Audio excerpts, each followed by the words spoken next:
Hello and welcome. आज हम करेंगे सिटिंग अरेंजमेंट का ये question. 8 persons M N O P Q R S and T are sitting in a circular table. Some of them faces inside and some of them face outside. All information is not necessarily in the same order. Not more than two adjacent person face same direction. मतलब दो से ज़्यादा same direction में नहीं होंगे लगातार। ठीक है। One person sit between P and N. Q sits second to the right of N. N का हमें डायरेक्शन नहीं पता।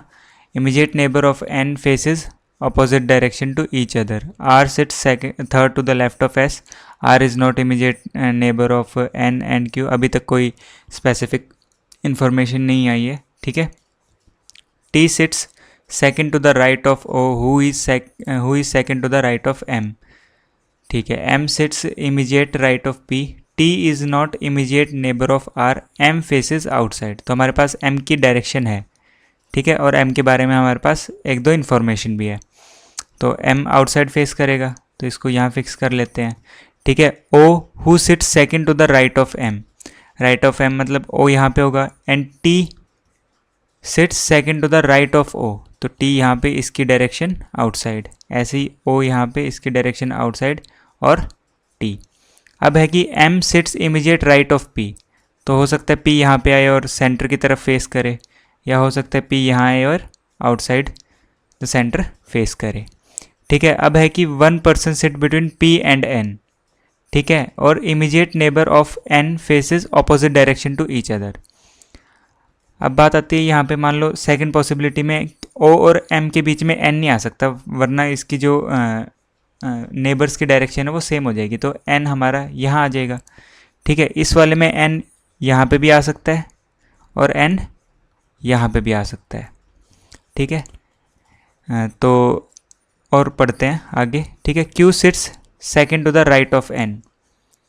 Q sits second to the right of n। तो सेकेंड टू द राइट है तो अंदर की तरफ फेस करेगा और Q यहाँ पे आ जाएगा। अगर बाहर की तरफ करेगा तो P के साथ ओवरलैप हो जाएगा Q। ठीक है। वो पॉसिबल है नहीं।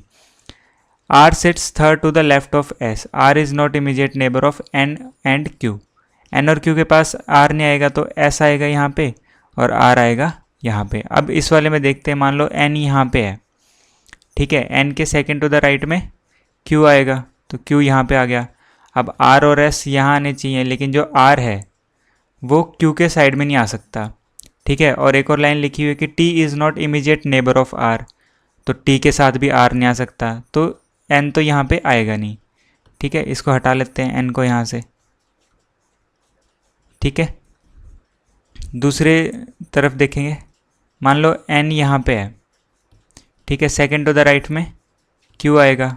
अब r और s यहाँ पे आएंगे, लेकिन r और s का ये है कि बीच में दो का गैप होना चाहिए। r sits third to the left of s। तो इस वाले में तो पॉसिबल है नहीं, बचा ये वाला। अब डायरेक्शंस देखते हैं। r sits third to the left of s। Left में बैठा है तो S जो है वो सेंटर की तरफ फेस करेगा। ठीक है।